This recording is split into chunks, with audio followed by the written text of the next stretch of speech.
মালদহের প্রশাসনিক সভা থেকে ফের প্রশাসনিক আধিকারিক এবং স্থানীয় প্রশাসনের উদ্দেশ্যে কড়া বার্তা দিলেন মুখ্যমন্ত্রী মমতা বন্দ্যোপাধ্যায়। মানুষের কি কি অসুবিধা আছে তাদের সঙ্গে কথা বলে তা জানার চেষ্টা করতে হবে বলে নির্দেশ দিয়েছেন প্রশাসনিক আধিকারিকদের। মুখ্যমন্ত্রী বলেন, বিডিও, ডিএম, ওসি, পঞ্চায়েত সমিতি, জেলা পরিষদ সবাইকে বলবো সপ্তাহে একদিন 1 ঘন্টা করে গরিব মানুষের বাড়িতে যান। যার ক্ষমতা নেই তার জন্য চা, দুধ, চিনি কিনে নিয়ে যান। বলুন, আসুন চা খাই। এটুকু কাজ করতে বেশি টাকার প্রয়োজন হয় না।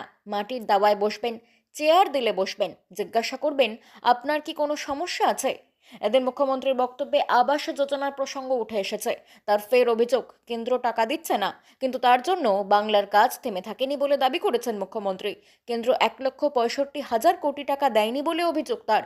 খাদ্যসাথী, স্বাস্থ্যসাথী, কন্যাশ্রী, লক্ষ্মীর ভাণ্ডার, কৃষক বন্ধু, সুস্বাস্থ্য কেন্দ্র, হাসপাতাল, Shikshashree, Yuvashree, Medhashree, student smart card, পরিযায়ী শ্রমিক, বিড়ি শ্রমিকদের জন্য লাগাতার কাজ করেছে রাজ্য সরকার। তার ভাষায়, কেন্দ্র সরকার টাকা দেয় না 3 বছর ধরে। গ্রামের রাস্তা তৈরির কাজ 100 দিনের কাজ থেমে থাকেনি। আবাস যোজনায় 47 লক্ষ বাড়ি তৈরি করেছি। বাংলা খবর, আপনার রাজনীতি, আপনার আওয়াজ।